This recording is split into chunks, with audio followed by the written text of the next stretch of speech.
Bonjour et bienvenue dans ce webinaire de rentrée 2023. Que vous soyez enseignant, AESH, conseiller pédagogique, les trois conseils que nous allons vous donner vont peut-être vous intéresser.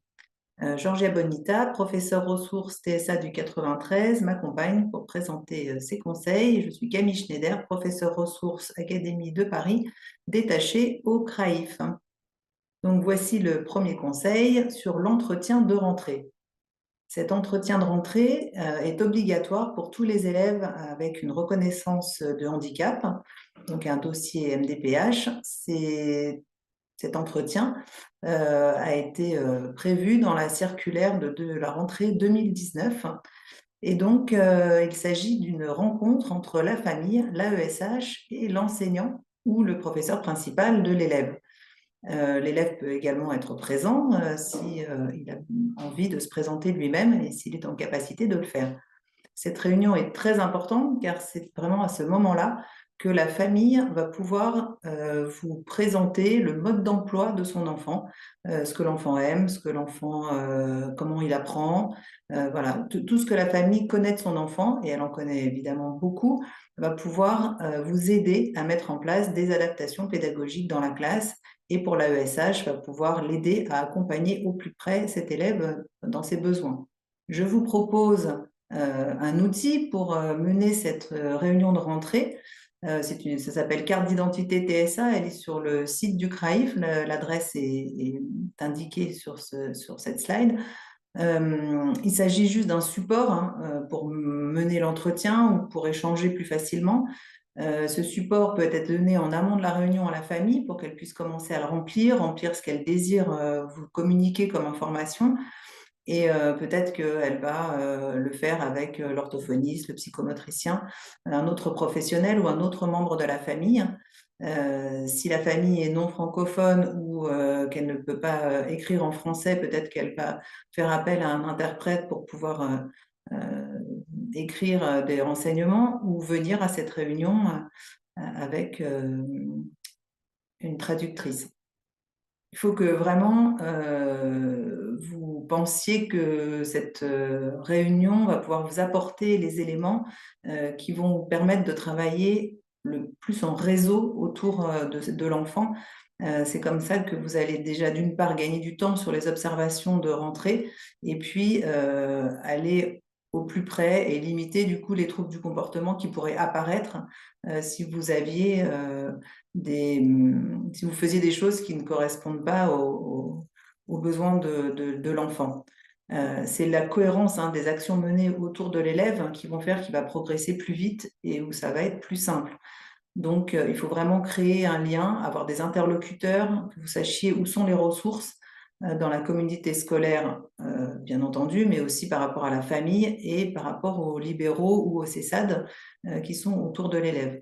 Du coup, dans cette fiche, par exemple, la première case, là où il y a la petite maison, il y a la famille, les professionnels de prise en charge, etc.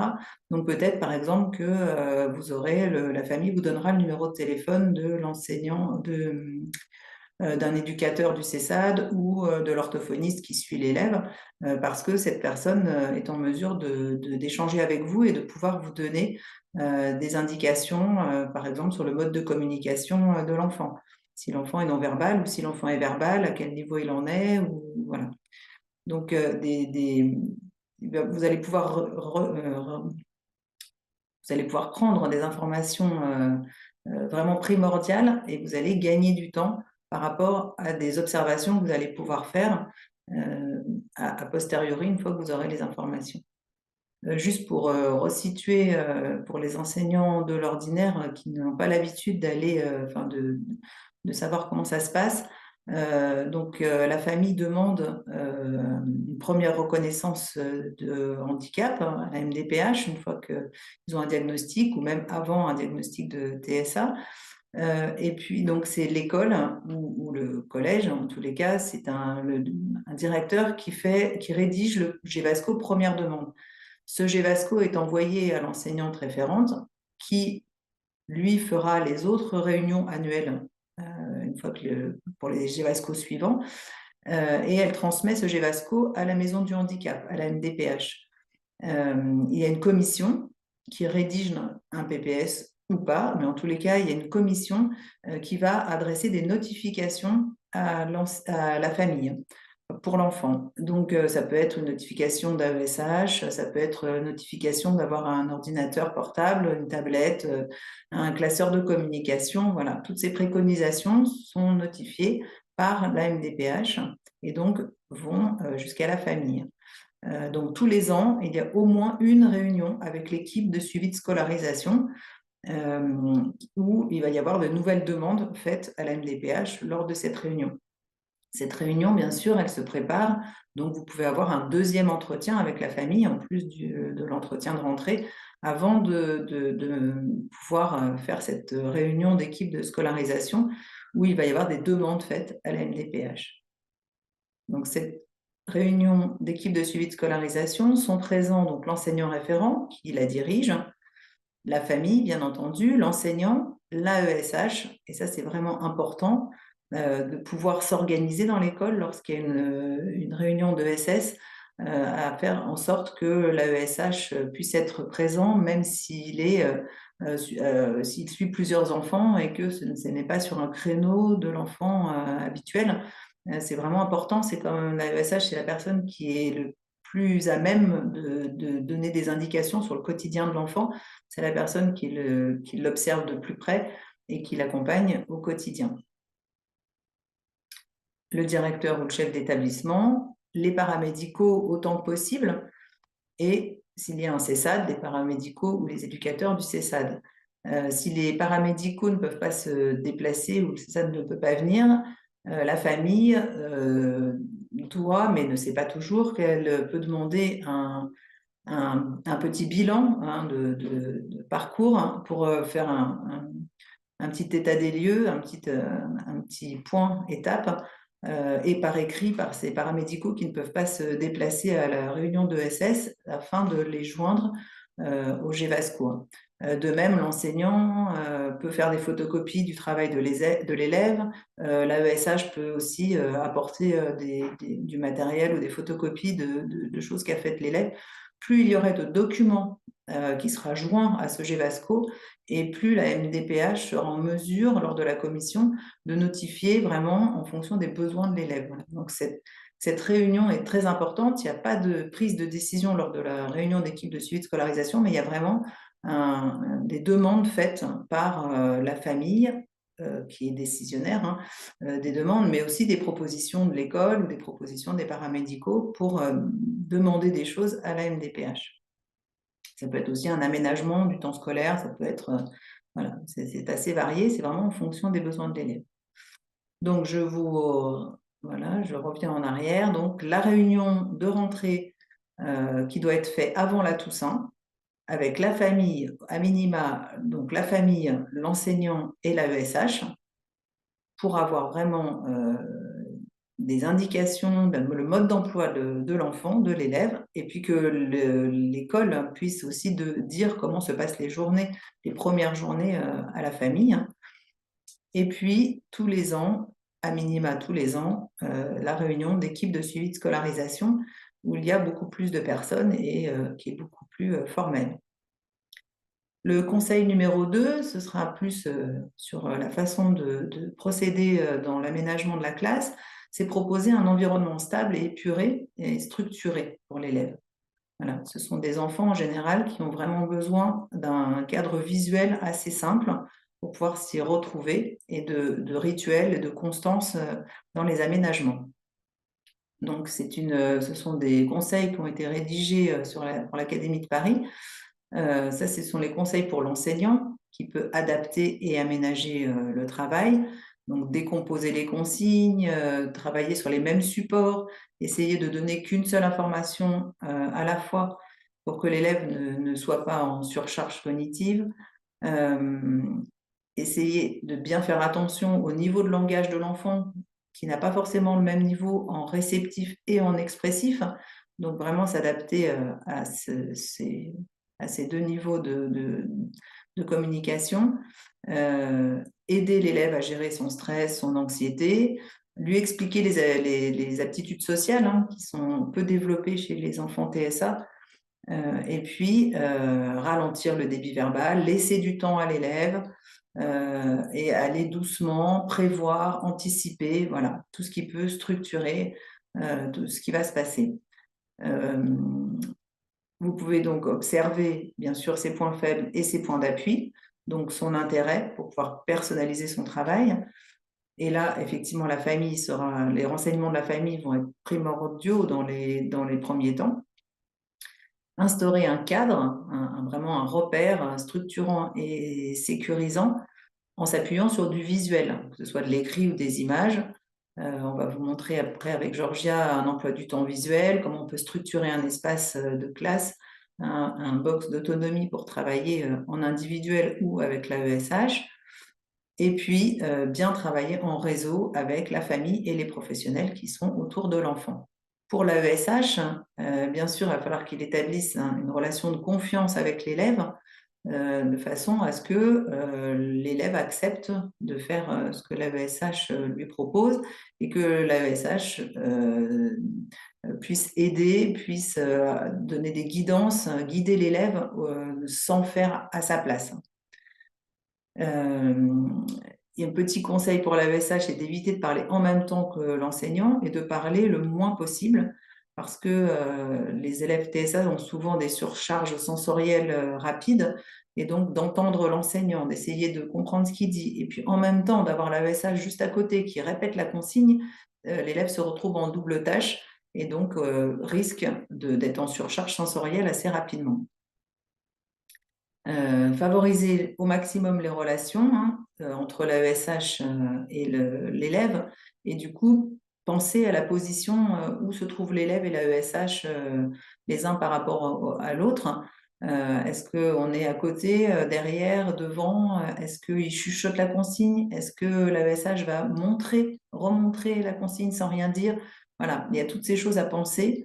Ça peut être en fonction de la situation. Il y a des moments de classe où l'élève va être seul avec l'AESH peut-être pour apprendre une compétence particulière. Donc, il a besoin d'être seul dans un coin, dans son box de travail. Et là, l'AESH va pouvoir vraiment lui passer des consignes, lui faire des exercices et voilà, être complètement adapté à lui. Donc, être peut-être derrière lui ou à côté de lui. Et puis, il y a d'autres moments où l'élève va pouvoir être en classe avec les autres élèves et écouter l'enseignant. Et là, l'AESH aura une toute autre fonction, peut-être celle de pointer l'enseignant pour que l'élève se reconcentre sur l'enseignant qui doit passer les consignes, etc. Donc, l'AESH peut être en face de l'élève, peut-être à côté, peut-être derrière, peut-être vraiment plus loin dans la classe à certains moments. Dans tous les cas, l'idée, c'est de ne pas agir à la place de l'enfant, c'est de le guider jusqu'à ce qu'il devienne autonome. L'autonomie est quand même l'objectif final. Dans l'idée, c'est que l'enfant, à un moment donné, arrive à avoir assez d'outils et que l'AESH ait assez bien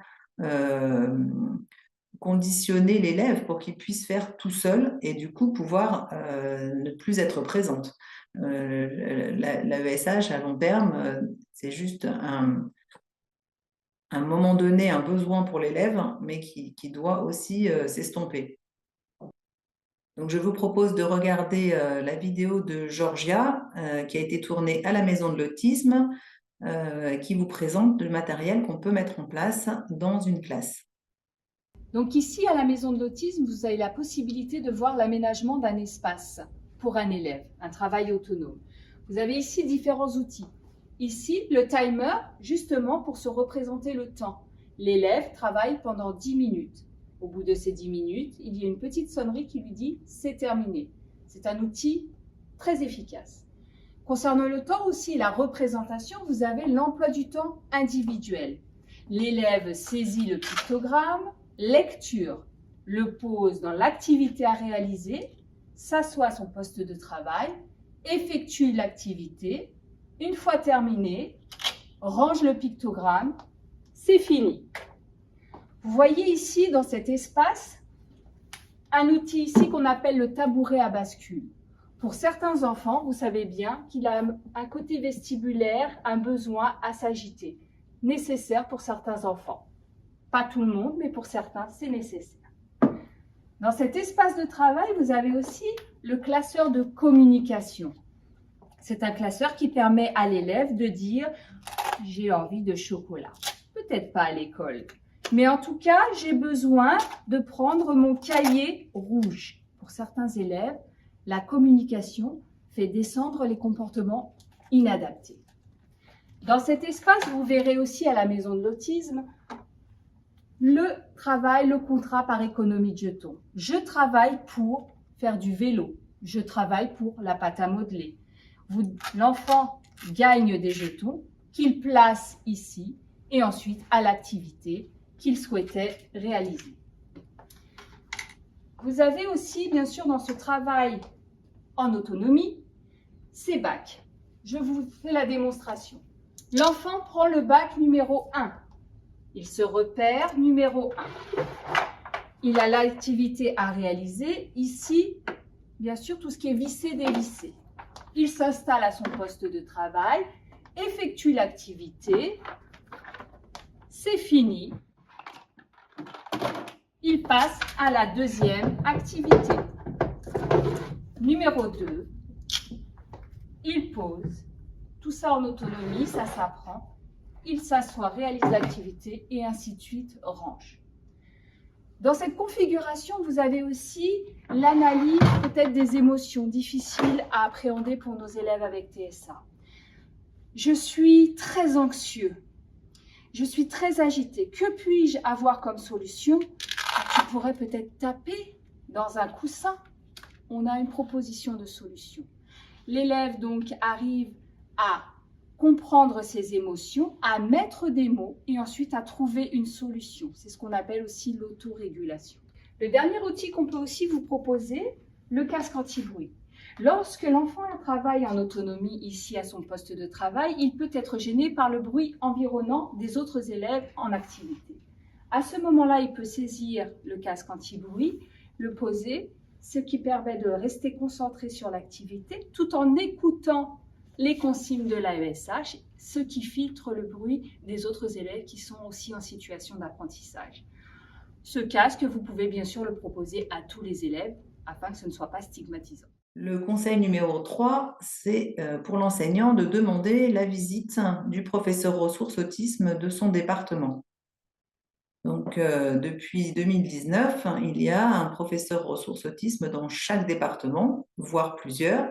Et puis, depuis la rentrée 2023, vous avez aussi quelques départements ont ouvert des postes de professeurs ressources troubles du neurodéveloppement, qui sont un petit peu plus larges qui agissent sur l'autisme, mais aussi toutes les dysfonctions, la déficience intellectuelle, le trouble de l'attention. Ces professeurs ressources, en fonction du département, ne sont pas mobilisables de la même manière. Et donc, vous pouvez vous renseigner auprès des directeurs d'école, auprès des conseillers pédagogiques, des IEN de circonscription, et puis sinon aller jusqu'aux conseillers pédagogiques du spécialisé qui vont connaître la démarche pour que vous puissiez appeler ce professeur ressources. En général, le professeur ressources vient une seule fois pour intervenir auprès d'un élève autiste pour lequel vous avez des difficultés à mettre en place des adaptations, des aménagements. Il vient à peu près 3 heures, il observe l'enfant avec son AESH ou sans l'AESH si l'enfant n'en a pas parce qu'il n'y en a pas de nommé ou parce qu'il n'en a pas besoin. Et puis après, il faut prévoir un temps de débrief où le professeur ressources, après avoir essayé quelques adaptations qui lui semblaient pertinentes pendant l'observation, de vous faire un retour sur ce qui pourrait être mis en place, ce qui pourrait marcher à son avis ou pas, etc. Et pouvoir vous laisser du matériel, des ressources, etc. Donc, sur 3 heures, effectivement, il faut au moins prévoir une demi-heure où l'AESH doit être présent, ainsi que l'enseignant, et que le professeur ressources puisse clore son intervention par des conseils vraiment adaptés à la situation, puisque à chaque autisme, chaque autisme est différent, donc chaque personne autiste a ses particularités. Et donc, le mieux, c'est quand même que quelqu'un vienne observer et puisse vous donner des conseils vraiment au cas par cas. Donc, en résumé, vraiment, travailler en complémentarité, en réseau avec la famille, ce qui va vous aider à évaluer les forces et les besoins de l'élève afin que vous puissiez planifier les apprentissages. Pensez vraiment aux problèmes sensoriels de l'élève et à sa façon de réfléchir qui peut être particulière, donc adapter l'environnement sensoriel et la façon de communiquer, parce qu'il y a une part sensorielle dans la façon de communiquer, quand on parle trop, quand on va trop vite, voilà, il peut y avoir une surcharge. Ne pas oublier de permettre aux élèves qui sont non-verbaux de communiquer, donc ils peuvent avoir un classeur de communication, ils peuvent avoir une tablette avec une synthèse vocale, voilà, ils peuvent être en signes de Makaton, donc des signes de la langue des signes avec la grammaire en français. Plein de moyens de communiquer, et donc ça aussi, la réunion avec la famille peut être vraiment importante pour que vous soyez bien au clair sur les possibilités de ces élèves, de cet élève, et qu'il puisse vraiment s'exprimer quand vous lui posez une question, ou alors spontanément, ce qui est plus compliqué pour lui, mais qu'il puisse faire une demande, ne serait-ce que pour des besoins, j'ai soif, j'ai faim, j'ai besoin d'aller dehors, il faut que j'aille aux toilettes, je ne sais pas, voilà. Au moins sur un minimum qu'il puisse s'exprimer, même s'il est non-verbal.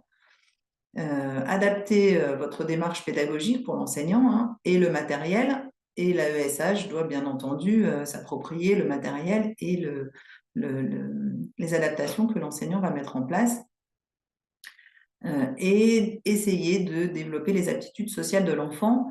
En travail donc avec l'AESH pour qu'il lui explique, qu'il lui décode ce que font les autres, pourquoi on n'a pas le droit de dire des choses à un certain moment, pourquoi on doit attendre son tour pour parler, pourquoi, etc. Et expliquer les règles, les écrire avec l'enfant. Et puis, l'enseignant peut également sensibiliser les autres élèves à l'autisme. Alors, si la famille ne parle pas d'autisme avec son enfant, ça va être très délicat de dire, voilà, un tel est autiste, on va expliquer ce que c'est que l'autisme en classe, mais par contre, rien ne vous empêche de faire une sensibilisation plus large au handicap en général et de parler de déficience visuelle, de déficience intellectuelle peut-être, et puis d'autisme. Voilà, de pouvoir balayer un petit peu les différents handicaps pour développer chez vos élèves vraiment une empathie par rapport à la différence, qu'on est tous différents et on doit être tous fonctionner ensemble, et on peut avoir de l'aide des uns des autres et créer des pairs aidants dans la classe, ce qui fonctionne assez bien pour justement stimuler cette empathie entre les élèves. Alors, pour aller plus loin, vous avez toute une série de supports, d'ailleurs, pour sensibiliser les pairs, des vidéos, et puis plein d'autres documents sur les formations en ligne qui vous sont donnés, et les documents d'accompagnement d'élèves. Vous pouvez également venir à la Maison de l'Autisme, qui se trouve à Aubervilliers, dans le 93, si vous n'êtes pas trop loin. Il y a 2 éducateurs qui vous attendent pour vous montrer ce qui peut exister ou répondre à vos questions. Et il y a également 2 documentalistes qui peuvent vous conseiller sur des documents ou même du matériel pédagogique que vous pouvez emprunter à la Maison de l'Autisme. Je vous remercie d'avoir suivi ce petit webinaire et vous souhaite une bonne rentrée des classes.